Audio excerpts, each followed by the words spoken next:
직업방송과 연합뉴스TV가 함께 만드는 취업 전문 뉴스, 투데이 고용플러스입니다. 탄핵과 조기 대선에만 몰두하는 사이 경제, 특히나 고용시장에서 비명소리가 들리고 있습니다. 실업자 수는 역대 2월 중에 가장 많았고 실업률도 7년 만에 5%로 치솟았습니다. 손 놓고 있는 사이 경제가 회복 불능 상태에 빠지지 않을까 걱정될 정도입니다. 김종수 기자입니다. 지난달 실업자 수는 135만 명, 2월만 보면 역대 최대입니다. 지금보다 많았던 때는 외환위기 뒤인 1999년 6월에서 8월까지밖에 없어 전체로도 네 번째입니다. 실업률도 자연히 치솟았습니다. 2010년 1월 이후 처음 5% 선에 도달한 겁니다. 사회적 문제로 떠오른 청년 실업률도 12.3%, 역대 두 번째였습니다. 저성장으로 경제에 고용 여력이 고갈돼 처음 취직하려는 청년들은 일자리가 없고 불황과 구조 조정으로 직장에서 밀려나는 사람도 늘면서 나타난 현상인 겁니다. 제조업이라든지 이런 분야에서 경기들이 안 좋다 보니까 이런 분들이 새로운 직장을 구해야 되는 그런 상황에서 실업자 수가 좀 증가하지 않았나. 취업자 수가 늘었지만 속사정은 심각했습니다. 2월 늘어난 취업자는 37만 1,000명, 석 달 만에 30만 명대를 회복했지만 경기의 중심 제조업 취업자는 8만 8천 명 줄었습니다. 감소세는 벌써 8달째입니다. 반면 자영업자는 22만 명 넘게 늘며 7달째 증가세를 이어갔습니다. 직장에서 밀려나고 취업이 안 된 사람들이 소규모 자영업으로 몰렸다는 이야기입니다. 중국의 사드 보복 같은 복병까지 겹쳐 올해는 정부 목표인 2.6% 경제 성장과 일자리 26만 개 증가 달성도 불확실합니다. 내수 위축과 금리 상승 탓에 자영업자 급증은 금융부실 확대로도 이어질 수 있습니다.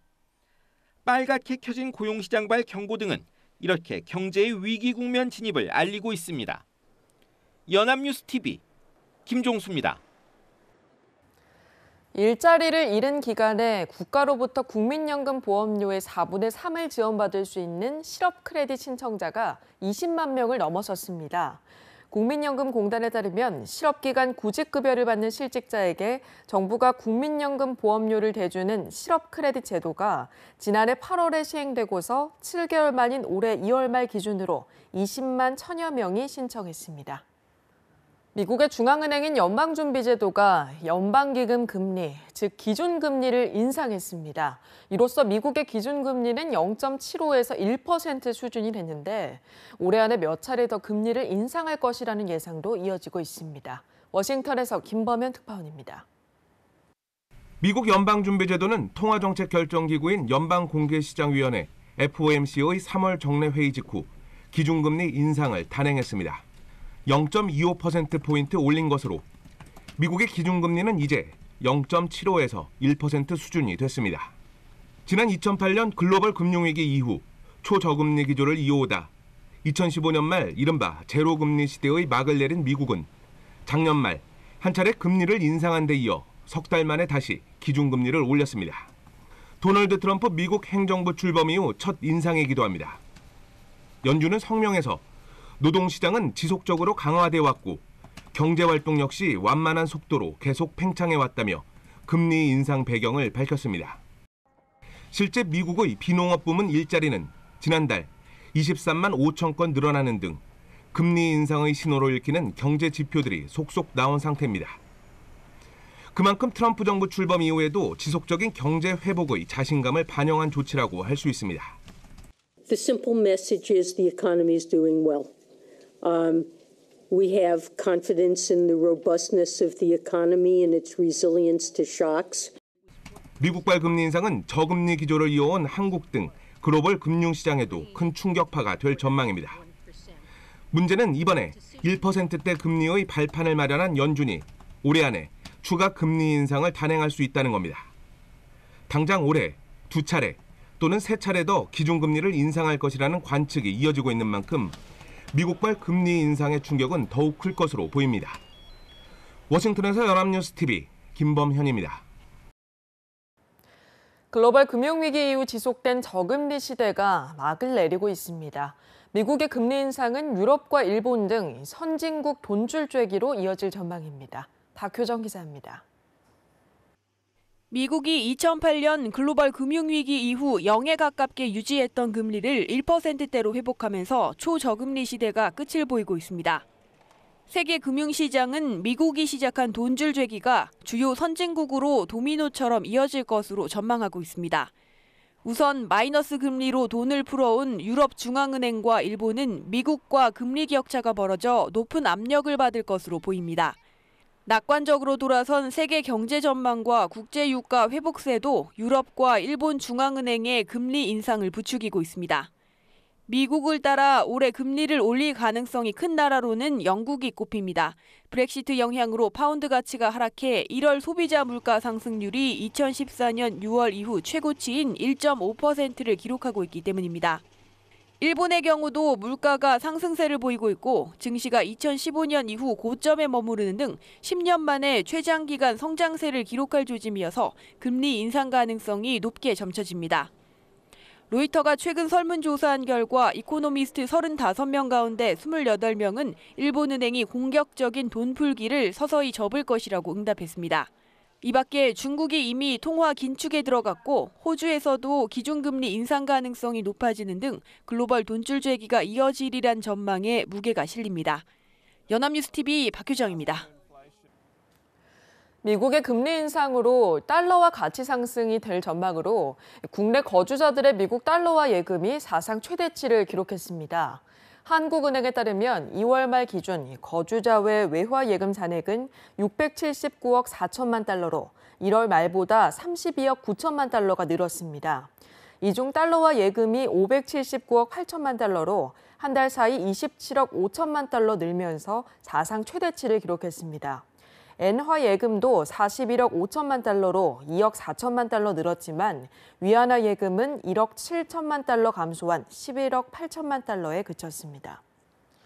중국의 사드 보복으로 15일부터 중국 내 한국 여행 상품 판매가 사실상 전면 금지됐습니다. 관광업계와 면세점업계는 올 것이 왔다면서 잔뜩 긴장하고 있는 모습입니다. 이경태 기자가 보도합니다.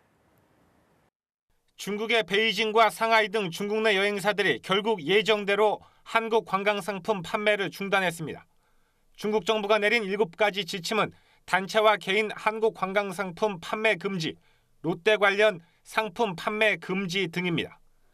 국내 관광업계는 이 조치가 이행됨에 따라 재작년 메르스 때보다 타격이 클 것이라고 우려하고 있습니다. 정부는 올해 유커 방한 규모가 작년 대비 20% 이상 줄어들 수 있다고 분석하고 있습니다. 정확한 통계가 나와야겠지만 이미 지난 3월 이후 서울 도심은 중국인 관광객을 태운 단체 관광버스가 눈에 띄게 줄고 있고 명동 등 유커 인기 관광지는 한산한 모습을 띠고 있습니다.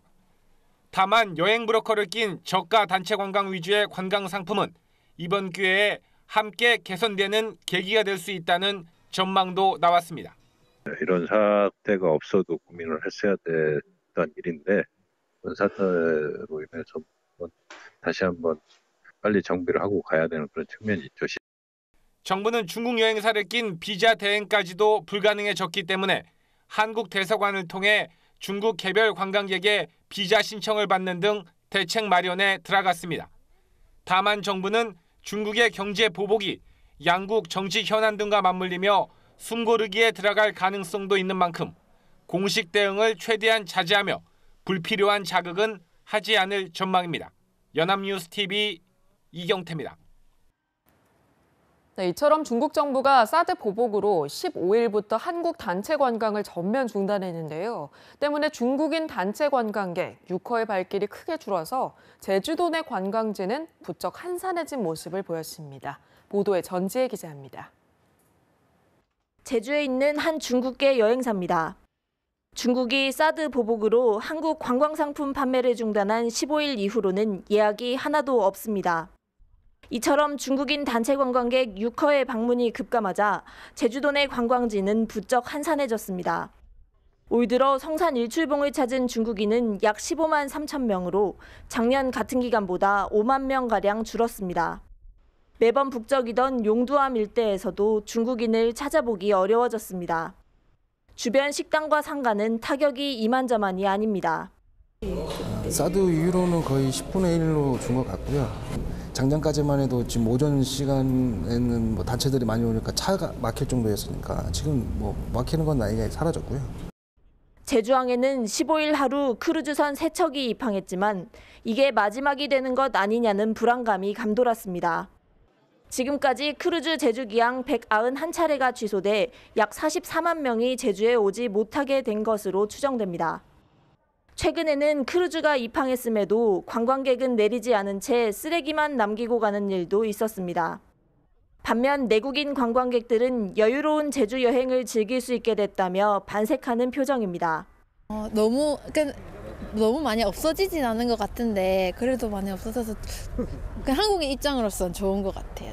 이 시끄럽고 막 북적한 게 아니라 제주도는 조금 한산하고 평화로우면 좋으니까. 제주도는 내국인과 일본, 동남아 관광객을 유치해 6허의 빈자리를 채우겠다는 계획입니다. 연합뉴스 전지혜입니다. 지난해부터 이어지고 있는 농식품 가격의 고공행진이 멈추지 않고 있습니다. 한국농수산식품유통공사에 따르면 최근 하락하던 계란 가격은 15일 기준 한판 평균 가격이 7,277원으로 다시 오름세를 보이고 있습니다. 평년과 비교하면 30% 이상 비쌉니다. 지난달 1,800원 선까지 떨어졌던 육개 생계 가격도 다시 2,200원까지 치솟았습니다. 당근과 무, 양배추 등도 평년보다 70% 가까이 비싸서 장바구니 물가 부담이 커졌습니다. 한국인의 사회에 대한 불만은 커지고 있는 것으로 나타났습니다. 한국인 대다수는 지금의 사회가 10년 전보다도 못하고 10년 후에도 나아질 게 없다고 생각한다는 조사 결과가 나왔습니다. 김보윤 기자입니다. 한국인들은 우리 사회 전반에 대해 불만이 큰 것으로 나타났습니다. 사회의 지금 분위기 안 좋은 것 같아요. 예전에는 이렇게 서로 좀 이해하고 용서하고 이런 게 있다면 누군가를 공격해야 되는 되게 좀 약간 예민한. 시민들은 10년 전보다 우리 사회 분위기가 나빠졌다고 생각했습니다. 이전보다 서로를 믿지 못하고 의심하는 사회가 됐다는 겁니다. 성인 3천여 명을 대상으로 지금의 사회 분위기를 평가한 결과 신뢰 수준은 10점 만점에 4점도 되지 않았습니다. 가장 낮은 점수를 받은 건 희망 수준으로 국민들은 우리 사회가 10년 전보다도 희망이 없고 불안하다고 평가했습니다. 그나마 높게 평가한 건 역동성인데 이마저도 과거보다는 침체된 분위기라고 봤습니다. 또 서로의 주장만 내세우며 남을 배려하지 않아 갈등이 많은 사회라고도 지적했습니다. 특히 절반 이상의 응답자는 정규직과 비정규직 사이의 갈등이나 세대 갈등은 심각한 수준이라고 답했습니다. 우리 사회에 대한 불만은 현재에 그치지 않았습니다. 10년 전보다도 나빠진 분위기는 앞으로 10년이 더 지난다고 해도 크게 달라질 게 없다는 인식이 지배적이었습니다.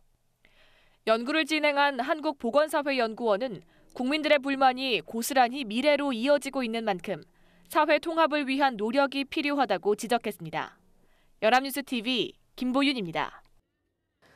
장시간 일하는 여성은 아이를 낳을 확률이 낮은 것으로 나타났습니다. 한국보건사회연구원 보고서에 따르면 2009년에서 2014년 기혼이면서 출산 경험이 없었던 20에서 45세 취업 여성 380명의 사례를 분석한 결과 이 같은 결과가 나왔습니다.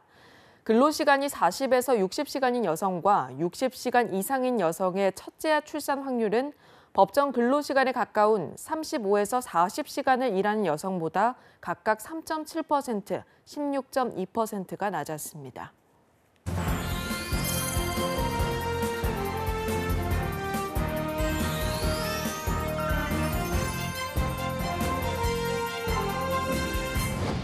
사회적으로 핫한 이슈를 키워드로 알아보는 핫키워드 시간입니다. 오늘도 구보나 캐스터와 함께합니다. 안녕하세요. 안녕하세요. 핫키워드 시간입니다. 미국의 금리 인상, 중국의 사드 압박, 국내 가계부채로 인한 한국 경제가 위기를 맞았다고 합니다. 특히 4월 위기설이 번지고 있는데요. 그 이유는 미국이 4월에 환율 조작국을 발표하면 우리 경제의 위기가 폭발할 것이라는 예상 때문입니다. 그래서 오늘 핫키워드 시간에는 환율 조작국에 대해 자세히 알아보도록 하겠습니다. 네, 미국이 4월에 환율 조작국을 발표한다는 건 기정사실이 돼 있죠. 우리를 비롯해서 중국, 일본, 독일 등이 거론되고 있는데요. 이렇게 미국이 환율 조작국을 지정하는 기준은 뭔가요? 네, 미국 재무부는 3가지 판단 기준을 제시하고 있습니다. 자, 먼저 미국을 상대로 무역 흑자가 200억 달러 이상이고요. 해당 국가의 경상수지 흑자가 GDP의 3% 이상이며 자국 통화의 가치 상승을 막기 위해 일방적이고 반복적으로 외환 시장에 개입해서 GDP 대비 2% 이상의 달러를 매수하는 국가라고 밝혔습니다. 우리나라의 경우는 일단 대미 경상수지 흑자가 302억 달러로 200억 달러 이상이고요. 이 GDP 대비 경상수지 흑자 비율도 7.9%로 3%를 넘어 이 2가지 요건을 충족하고 있습니다. 그럼 쟁점이 되는 건 3번째 조건이겠네요. 그럼 관건은 우리나라 정부가 외환시장에 일부러 개입을 해서 원달러 환율을 인위적으로 조작했느냐 이거겠네요. 네, 그렇습니다. 사실 국내에서도 정부가 원달러 환율의 상승을 막기 위해 이 시장에 개입한다는 비판이 있었는데요. 바로 수출 때문입니다. 이 원달러 환율이 1,000원일 때 1달러짜리 물건을 수출하면 이 1,000원을 받게 됩니다. 그런데 원화 가치가 상승해서 1달러가 900원이 된다면 같은 물건을 팔고 900원을 받게 됩니다. 그러면 결국 수익을 위해서 가격을 올려야 하는 상황이 돼서 수출 경쟁력이 떨어지게 되는 거죠. 네, 그런데 이게 미국에서 제재를 가할 만큼 과도하게 개입했다고 볼 수 있나요? 네, 우리 정부는 환율이 급격하게 변동하면 국내 경제에도 큰 영향을 미치기 때문에 미세하게 조정한 건 맞지만 무역수지 흑자를 내기 위한 과도한 개입은 아니라는 입장입니다. 그리고 이러한 조정이 미국과의 교역에 있어서 결코 불공정한 것이 아니라고 미국을 설득하고 있는데요. 하지만 지난해 미국 재무부가 발표한 환율 보고서에서 중국과 일본, 독일, 대만, 스위스 등과 함께 환율 관찰 대상국으로 지정이 됐습니다. 네, 조정과 개입의 차이를 어디까지 인정하느냐, 아무래도 입장 차이가 있을 수밖에 없겠어요. 네, 그렇습니다. 그런데 얼마 전 이 세계적인 경제지 파이낸셜 타임즈에서 우리나라가 대표적인 환율 조작국이라는 취지의 기사를 대서특필했습니다. 이에 대해서 유일호 부총리와 이주열 한국은행장이 직접 나서서 적극적으로 대응을 했는데요. 이 예민한 시기에 영향력이 큰 경제지가 이런 기사를 써서 긴장을 하고 있습니다. 네, 미국 정부뿐만 아니라 이렇게 유력지까지 한국을 지목하고 나선 특별한 이유가 있을까요? 네, 이성적으로 생각을 했을 때 우리 정부가 지금 일부러 원화 가치를 하락시킬 이유는 없다고 합니다. 실제로는 오히려 원화 가치가 과도하게 내려가는 걸 막기 위한 개입을 하고 있는데요. 그래서 파이낸셜 타임즈가 한국을 환율 조작국으로 지정한 건 자사의 대주주인 일본의 니혼게이자의 신문 때문이라는 분석도 있습니다. 우리와 같이 환율 관찰국인 일본이 자국을 대신할 희생양으로 한국을 내세운다는 거죠. 네, 이런 신경전이 있는 걸 보니까 환율 조작국으로 지정되는 게 무섭긴 무서운가 봅니다. 우리나라가 지정이 된다면 그럼 어떤 악영향을 미치게 되는 건가요? 네, 한국이 환율 조작국 선정이 되는 순간 외국인 자본이 급격하게 빠져나갈 거고요. 정부는 외환 위기를 막기 위해 금리를 높이는 대책을 세울 수밖에 없습니다. 그런데 사상 최대의 가계부채 때문에 금리를 올릴 경우 예상치 못한 악재들이 터질 수 있어서 사실 뾰족한 대책이 없는 상태입니다. 네, 그렇군요. 그런데 한국이 아니라 중국이 환율 조작국으로 지정이 돼도 우리가 피해를 볼 수도 있다면서요? 네, 그렇습니다. 만약 미국이 환율 조작국 지정으로 중국과의 무역 전쟁을 선포한다면 중국으로 중간재를 수출하는 국내 기업이 직격탄을 맞을 수가 있습니다. 한국에서 중국으로 수출하는 품목의 60% 이상이 재수출을 목적으로 하는 중간 부품재이기 때문인데요. 이뿐만 아니라 중국 내수 시장을 겨냥한 국내 기업의 완성품 수출도 타격이 불가피할 전망입니다. 네, 사드 배치에 이어서 환율 조작국 선정에 이르기까지 참 복잡한 상황인 것 같습니다. 하루빨리 국내 사정이 정상화돼서 현명한 외교로 위기를 헤쳐나가길 바라보겠습니다. 네, 지금까지 하키워드 구본학 캐스터와 함께했습니다. 고맙습니다. 고맙습니다.